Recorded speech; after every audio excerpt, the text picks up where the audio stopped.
¿Todos me oyen bien? Ok.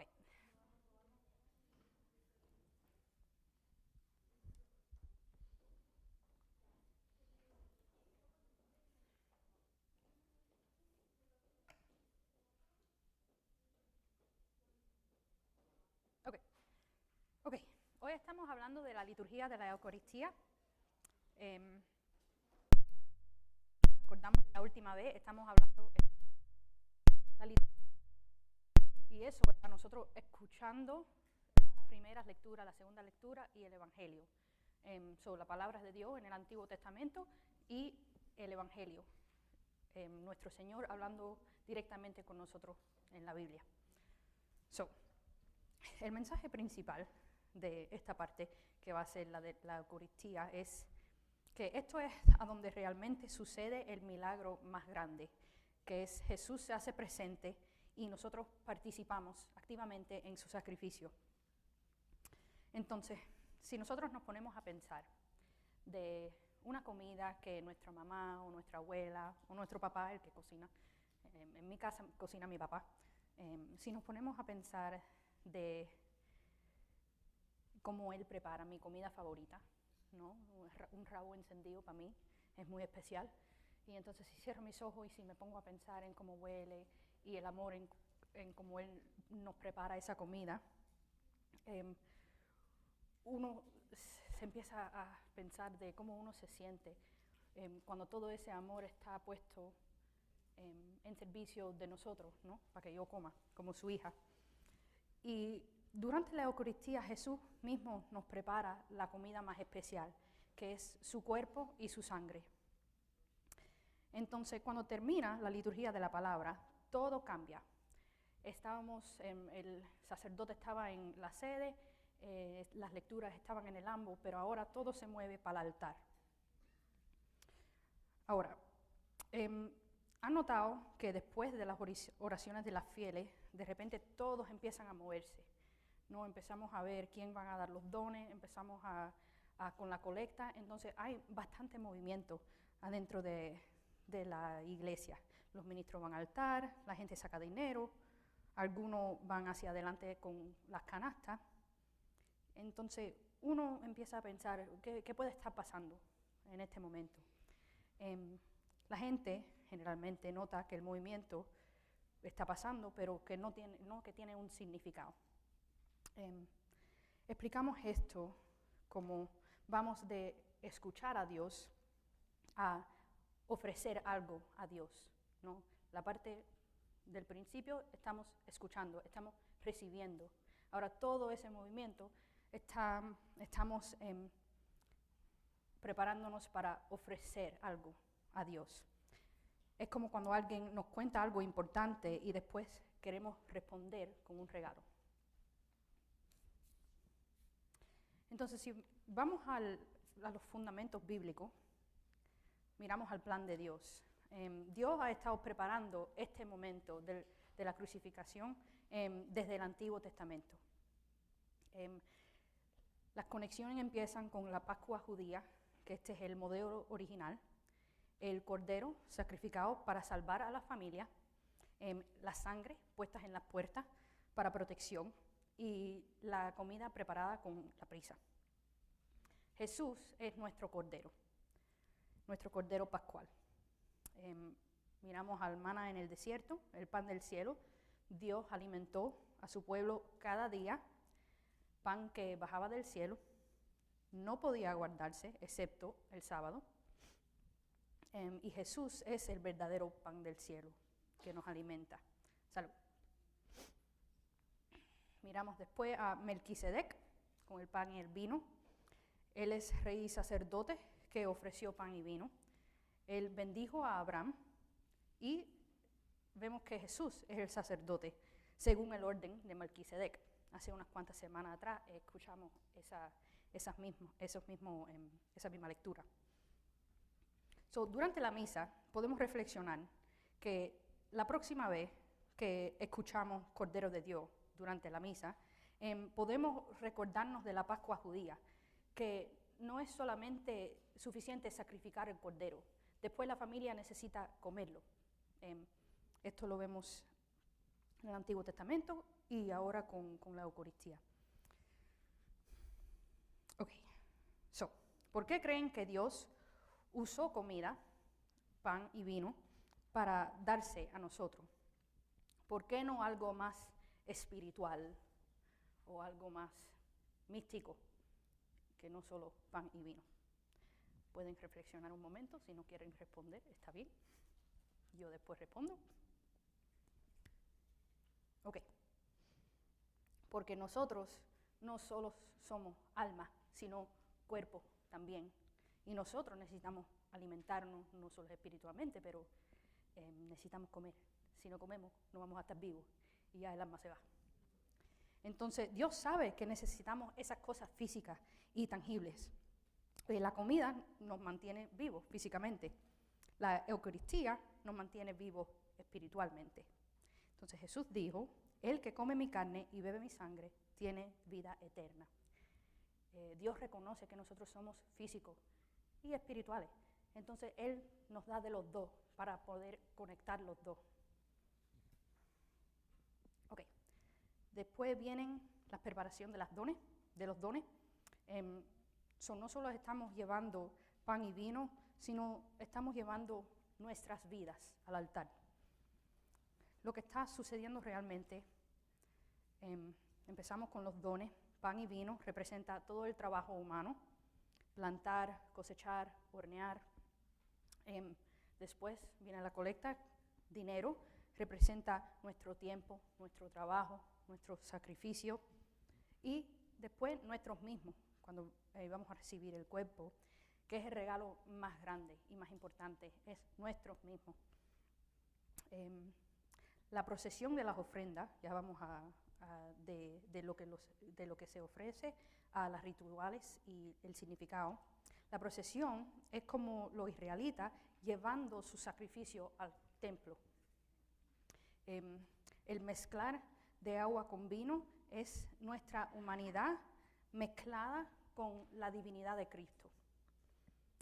La lavada de las manos, cuando el sacerdote lava sus manos con agua, él está pidiendo perdón para ser digno, cómo actuar como Cristo. Si notamos, estábamos hablando hace unas semanas que los vestamentos, ¿no?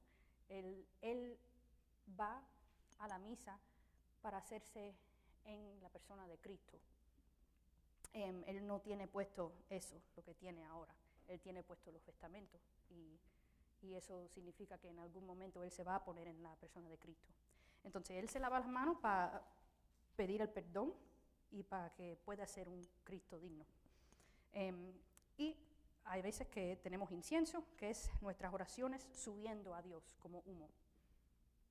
Ahora, tenemos oraciones clave y hay un paralelismo con oraciones que existían en el tiempo de los judíos. La oración judía del Shabbat, que es el día de resto, es bendito eres tú, Señor, Rey del universo, que sacas pan de la tierra. Y nuestra oración es bendito seas, Señor, por este pan, fruto de la tierra y del trabajo del hombre. Entonces, cuando nosotros vemos la procesión de las ofrendas, podemos pensar qué yo estoy ofreciendo a Dios hoy. Mis preocupaciones, mi gratitud, mis peticiones. No debemos venir con las manos vacías. Debemos siempre traer nuestras vidas y ponérselo adelante. Entonces, otra pregunta para discusión. Cuando nosotros ponemos dinero en la canasta, ¿en qué pensamos? ¿Es solo pagar cuentas de la iglesia o es algo más profundo? ¿No? Nosotros siempre, usualmente les decimos qué significa, para qué estamos colectando, ¿no? Muchas veces para la escuela Santa Ana, y eso uno puede pensar, bueno, sí, eso es para la cuenta de la iglesia, ¿no? Pero también, ¿qué significa la escuela Santa Ana? Es el proyecto de evangelio más grande que tiene la iglesia. La mayoría de los estudiantes no son católicos. Entonces, es un proyecto de evangelio para enseñarle a otros que o no son cristianos o son protestantes o lo que sean, qué es la Iglesia Católica, qué significa y qué estamos tratando de hacer. Y muchos niños entonces quieren bautizarse o quieren convertirse en católicos por la Escuela Santa Ana y lo que nosotros enseñamos aquí. Entonces es mucho más profundo que solamente las cuentas de la iglesia y pagarle a gente. Es un dinero que representa no solamente eso, evangelio y todo eso, pero también horas de las vidas de ustedes y trabajo que ustedes hacen en la calle.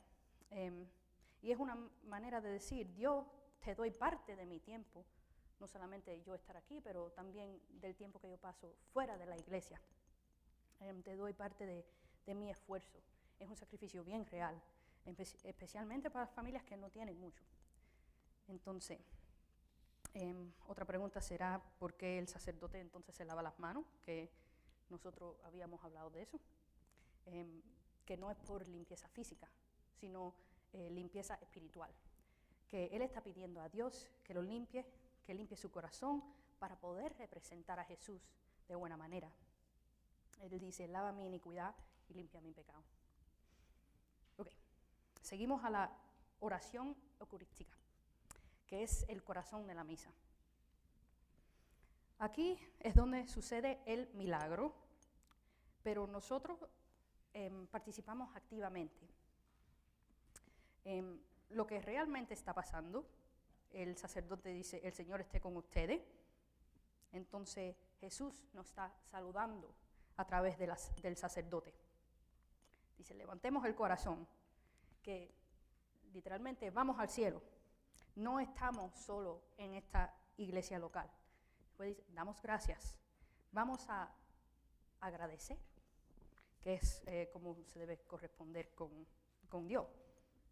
Entonces, en este momento hay que pensar, nosotros ya en esta misa no estamos solo en Santa Ana, sino estamos en el cielo con todos los ángeles y con todos los santos.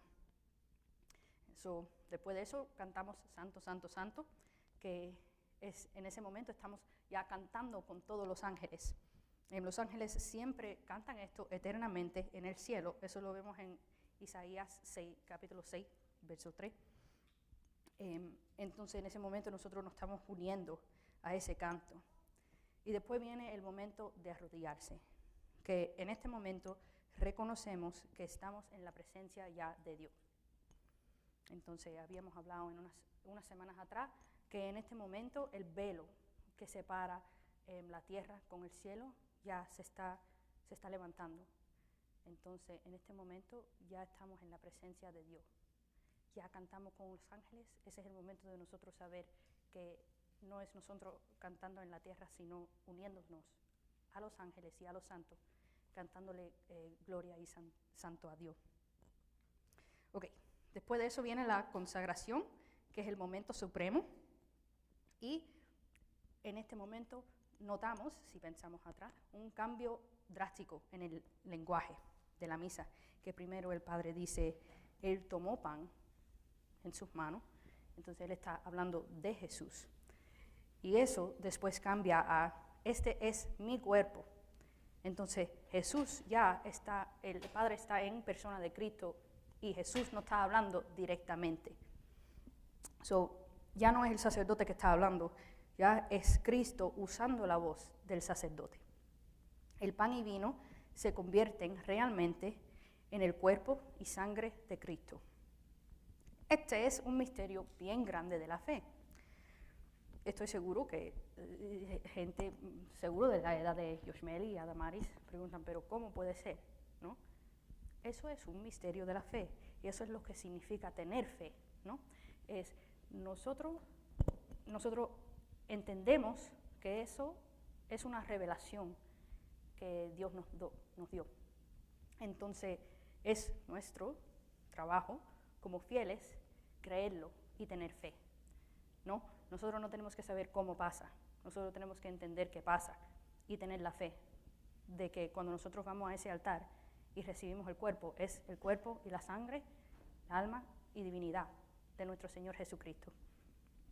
Entonces, la elevación. Cuando el Hijo del Hombre se ha levantado, atraerá a todos hacia Él. Entonces, este es el momento que nuestra respuesta es genuflexión o una inclinación profunda, silencio total y adoración. Adoración, queriendo decir, hace un rato dijimos que quiere decir de boca a boca. So, estamos frente a frente con Jesús.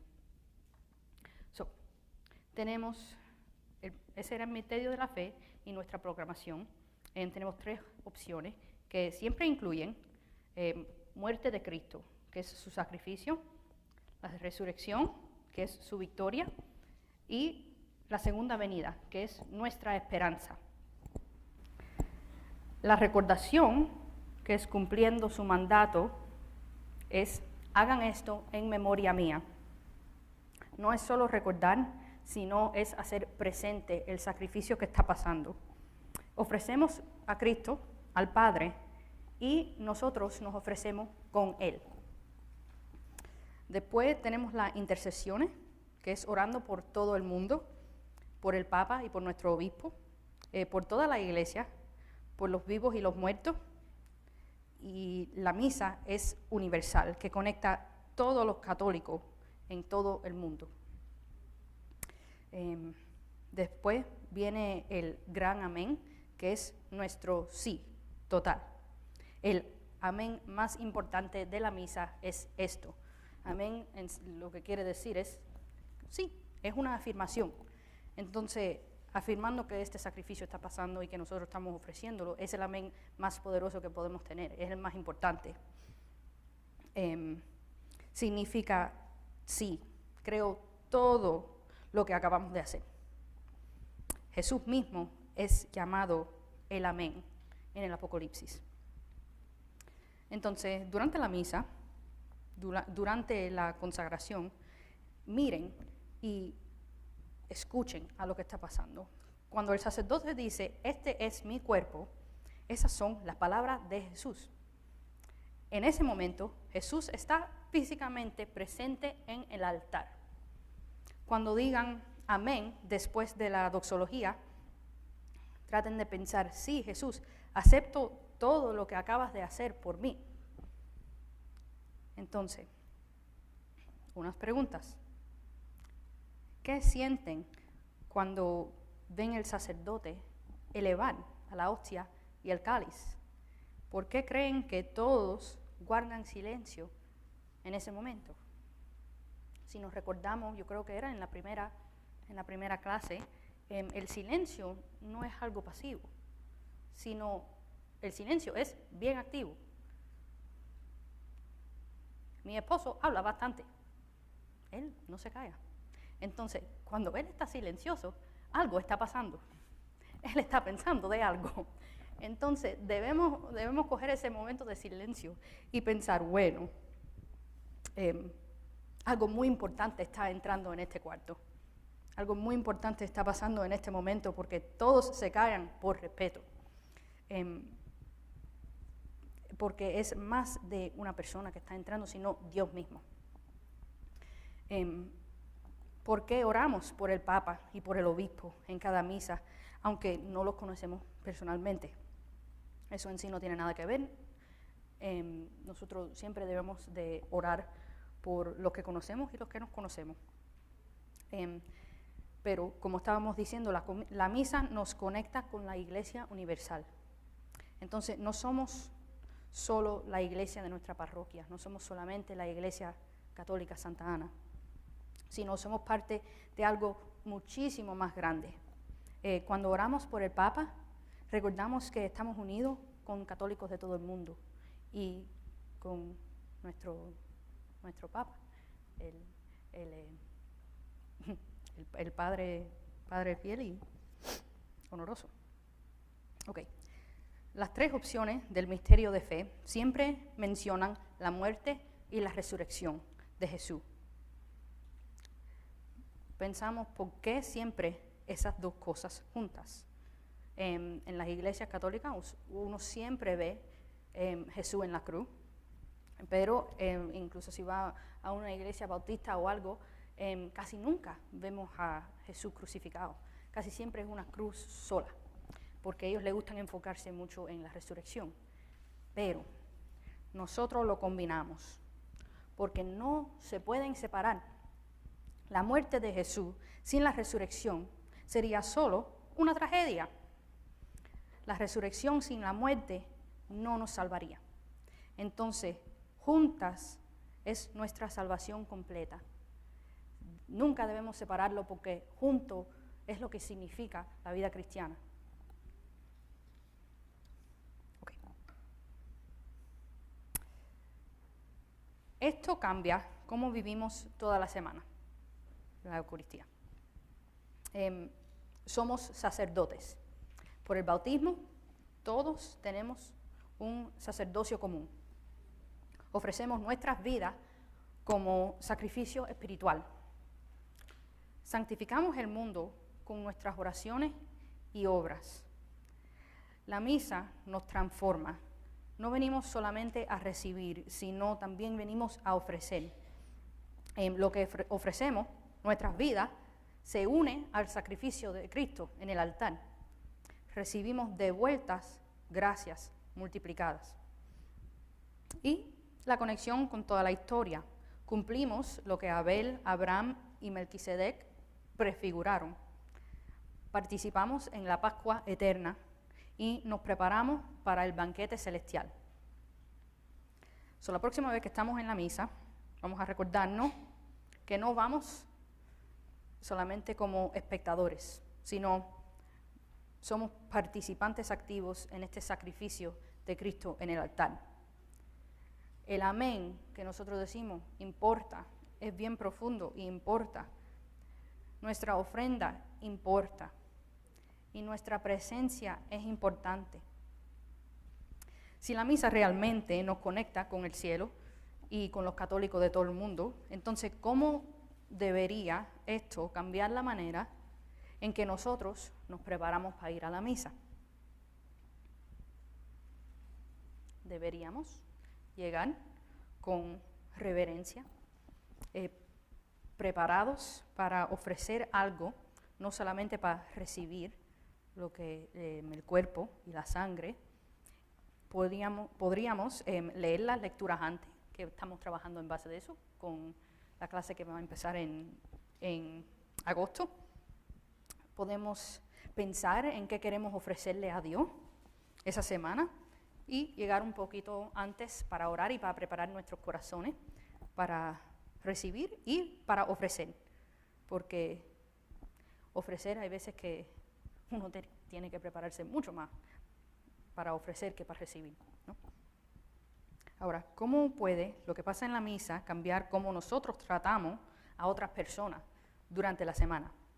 Porque si realmente creemos que Cristo se da completamente por nosotros en la misa, deberíamos estar dispuestos también nosotros darnos más por otros. Si participamos en su sacrificio, deberíamos vivir más sacrificialmente. Ahora, eso no quiere decir que yo voy a dejar todas mis tareas de la casa para después y voy a ir y voy a, no sé, ofrecer mi vida para otros extranjeros en la calle si mi propia casa no está lista y mi esposo no le hice comida y la casa está hecha un desastre y no le di comida a mi perro, ¿no? Porque nosotros tenemos cosas que hacer en nuestra misma casa y eso es una ofrenda tan fuerte como darle comida a los pobres, ¿no? Tener nuestras casas en orden.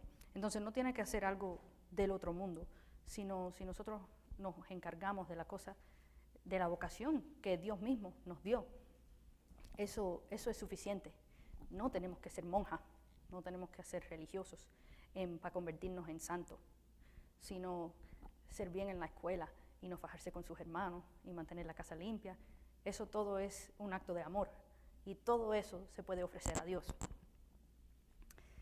Entonces, el cierre y la reflexión de esta parte, porque todavía no estamos terminando la misa. Pero en la Eucaristía se cumple todo lo que Dios prometió en el Antiguo Testamento. Ofrecemos nuestras vidas reales, no solo pan y vino. Cristo se hace realmente presente, cuerpo, sangre, alma y divinidad durante la misa, Participamos activamente en su sacrificio. Esto nos conecta con el cielo y la Iglesia Universal y nos transforme para vivir como Cristo durante la semana.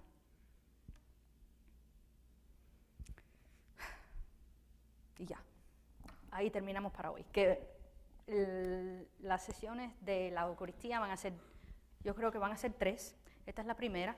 Estábamos caminando sobre el movimiento de la liturgia de la palabra entrando a la Eucaristía y las oraciones. La semana o el mes que viene entonces vamos a mirar más a la Eucaristía físicamente y no solamente las oraciones y eso.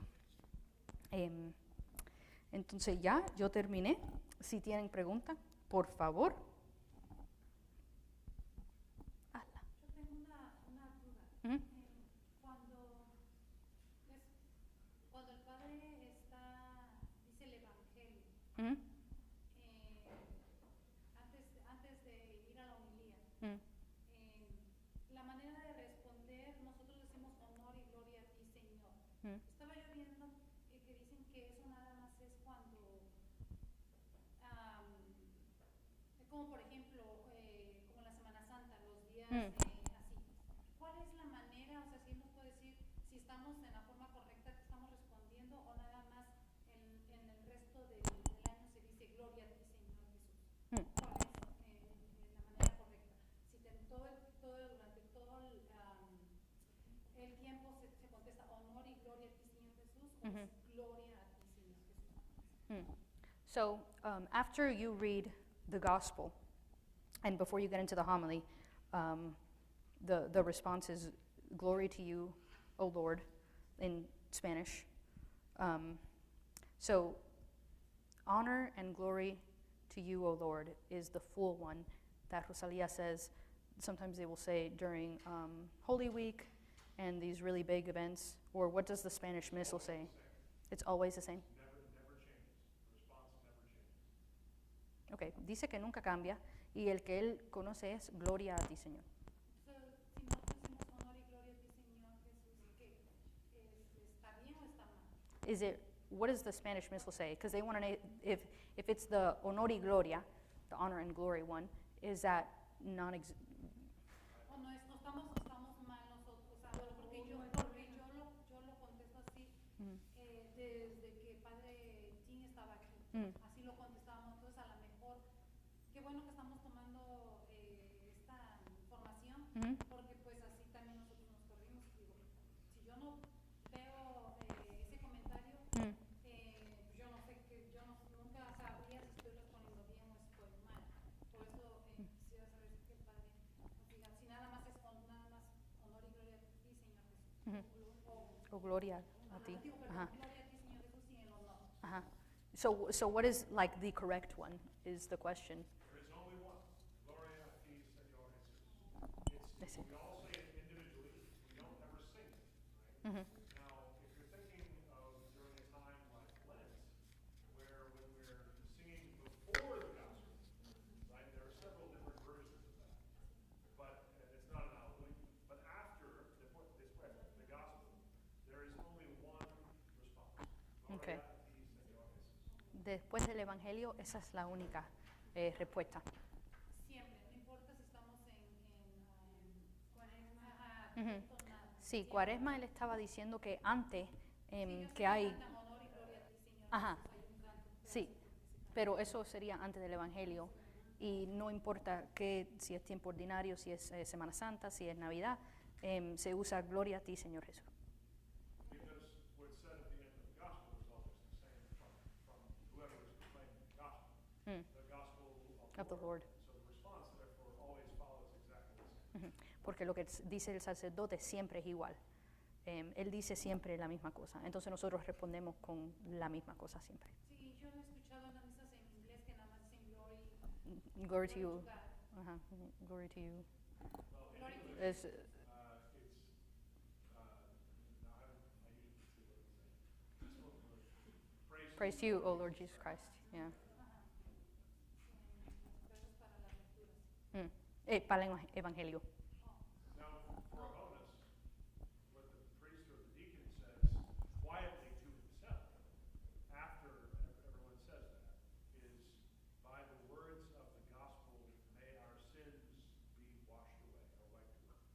That's after the gospel? After we respond? After everyone says Gloria et Señor Jesus. Oh. But it's said quietly under the Oh, Mm. sí, sí, eso no. So no one ever says it but the priest or the deacon. Okay, well, I don't know the exact translation, so I'm not going to try. I don't know the Spanish. Okay. I say it in English even in Spanish now, so no one's listening to it but me. Sería genial si uno puede traducir lo mismo. ¿Eh? Oh. Sí, sí. Él no sabe la versión en español. Pero sería genial si todo se hubiera traducido exacto, un idioma a otro, pero no funciona así. Entonces no pudiera yo coger lo que dice el padre en inglés y traducirlo en español, porque entonces en sí no sería correcto, porque seguro cambian ciertas cosas. Muchas gracias. Thank you, Padre. Estaba yo mal todo el tiempo. Nunca es tarde de cambiar. No, si no veo ese video de que contestaban Gloria al Señor, que no se dice honor, Mm. Gloria al Señor, me quedé así, sorprendida. Sí, yo siempre... Yo, No sé si depende de los sacerdotes, dependía, yo pensaba, pero no, si dice el Padre que es todo el tiempo así, pues. el padre siempre seguía también por lo que dice el misal. Y eso es Sí, lo claro, oficial. el mensaje está así, yo lo Ajá. vi. Entonces, sí, yo me paso la vida preguntándole preguntas al padre, porque yo veo muchas cosas y después escucho muchas cosas, entonces yo digo, bueno, entonces en sí, ¿qué es lo correcto? Pero, ok, ¿otra pregunta? Marcelino.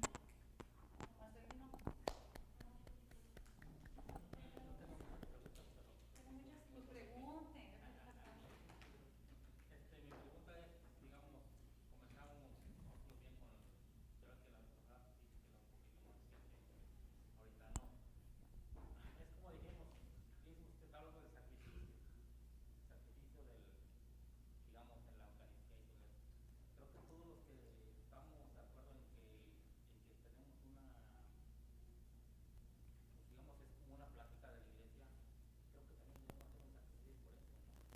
Porque a pesar de que si nos ponemos a pensar a la antigüedad, muchos dijeron, abuelo, que tengo esto, y esto, preocuparme.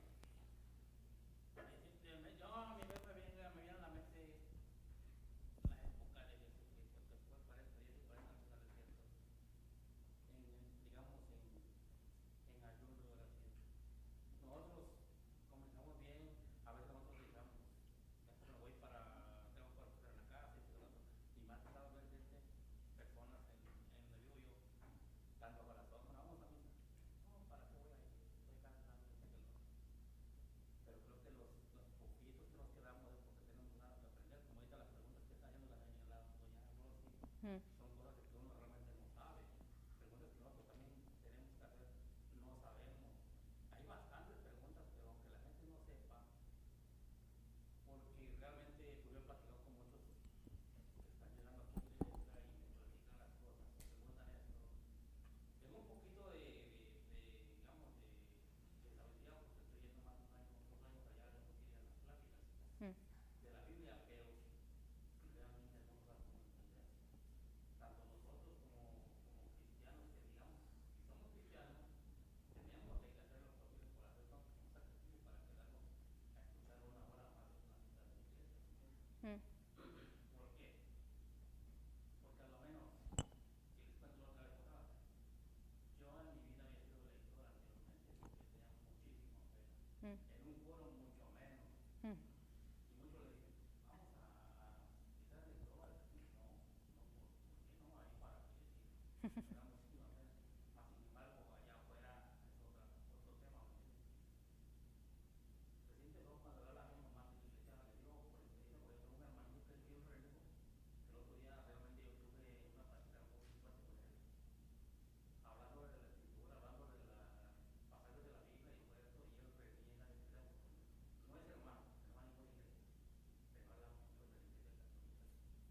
Sin saber que nosotros tenemos una madre monja en Chile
No tengo esposa, no tengo hijos, pero creo que aún así, aunque estemos trayendo, si tengamos hijos, traer los hijos o algo, o a un sobrino que sea, hay que llevarlo un poco lo que es en una fe, ¿no?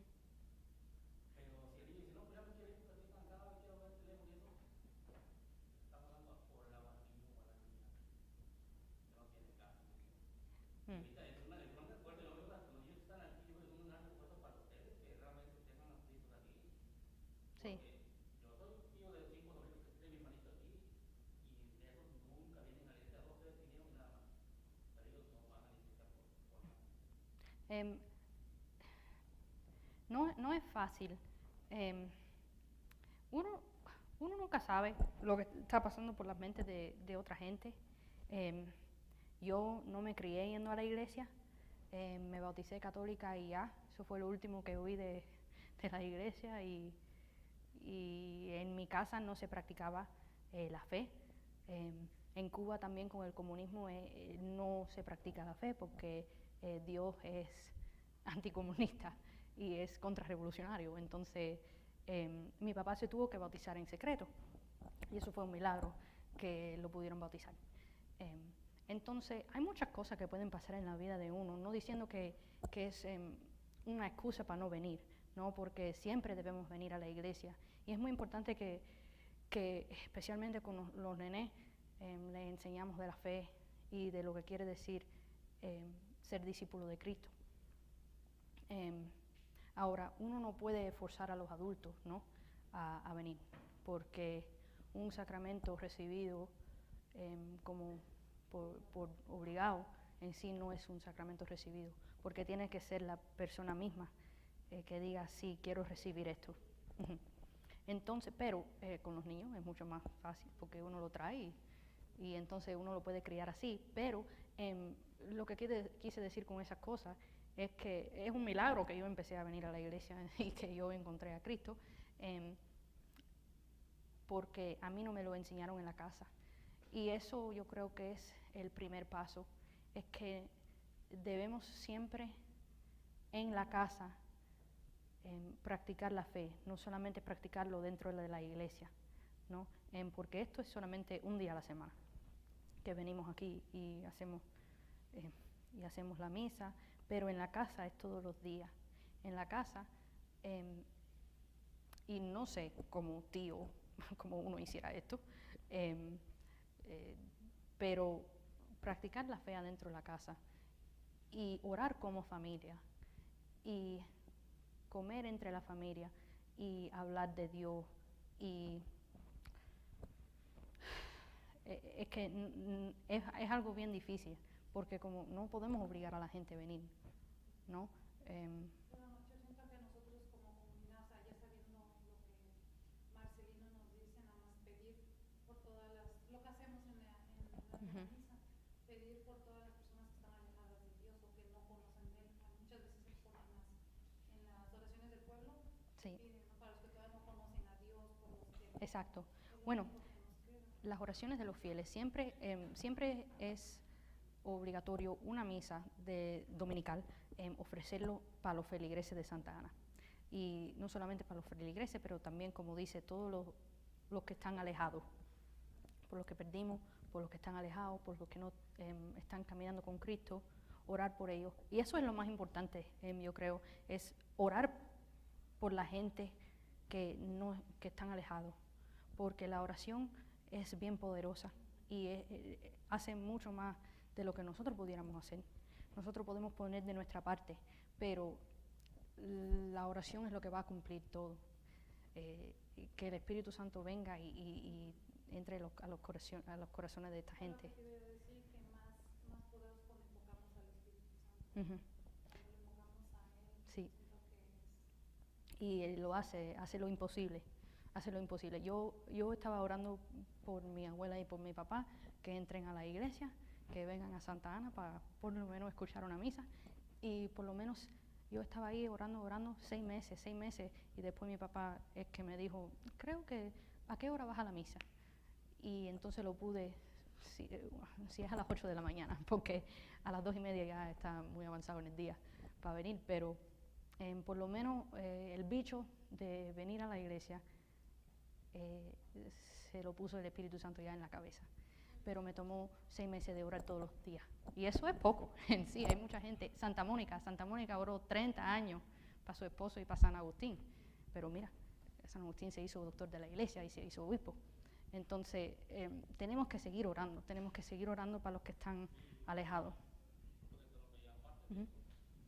¿Qué diferencia se siente cuando realmente uno está hablando con una persona y esa oración llega y se cumple?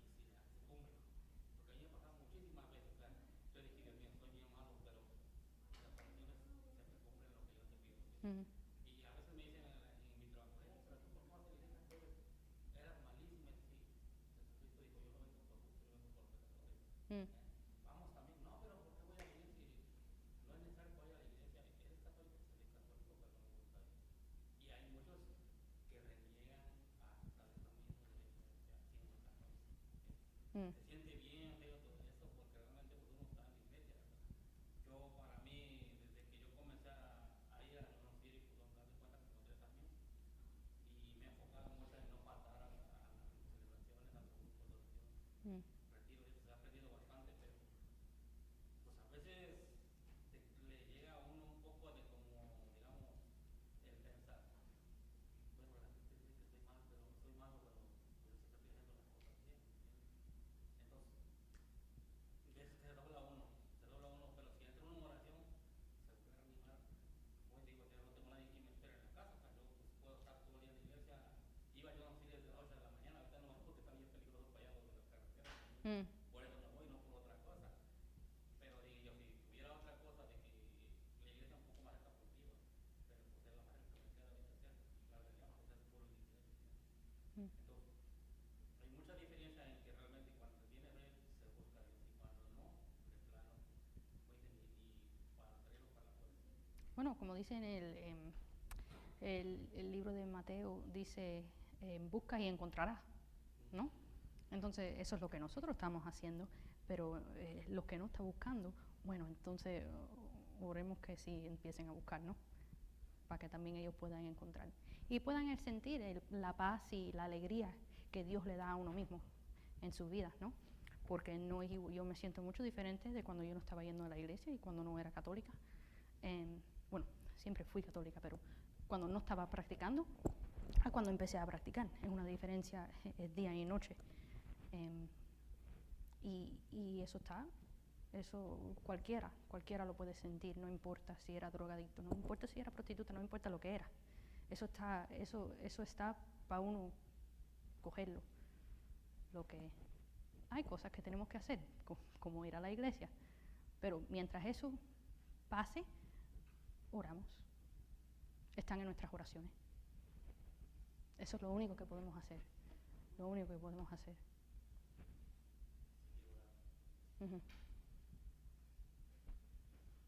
Pues, ¿ya? Is there anything I need to add? If you want to. I couldn't possibly. Dile que no se dice años, no, se dice no sé. Se dice no sé, padre. You have to say no sé. That's it. No sé. That's, No sé. But I don't. so the conversation was mostly centered around, you know, the few people here that are coming to Mass, staying after with children. That's not easy, you know, but like the greater community, we know that they have these questions. Like Rosalia had a question, but they just, you know, some are not making the time to stay, and then some people generally just don't even make the time to come to Mass. And so the greater conversation was kind of centered around that and what could, you know, possibly be done. And then that we are doing our part and they are doing their part, and the rest we have to just leave up to prayer. Well, we lead to prayer and we invite, right? Mm-hmm. We say, we missed you at Mass. We're better together. All of us. I care about you. And we record these and we post them online. And we're going to put the link in the WhatsApp. Mm-hmm. And so if they want to hear the same things, they can do it, but from home. I guess you all can do that too. But it's better together. So, I don't Sí. know.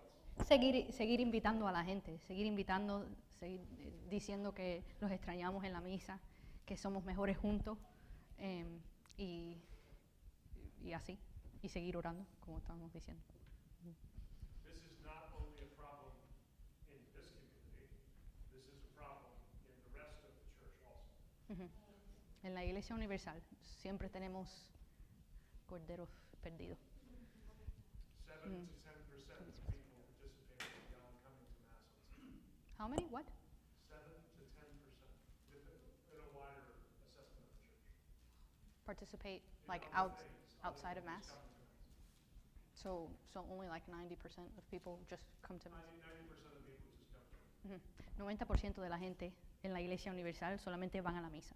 So 7 a 10% son los que participan fuera de la misa, en cosas así, en picnic, en esfuerzos evangelios, en ese tipo de cosas. Entonces, no es solamente aquí en Santa Ana, el número es bien pequeño en el mundo entero. It's not good for you. No, But that is what sí, no es bueno, no es saludable espiritualmente para esa persona o para esas personas, pero eso es lo que estamos viendo ahora en el mundo. Alrighty. Children dismissed.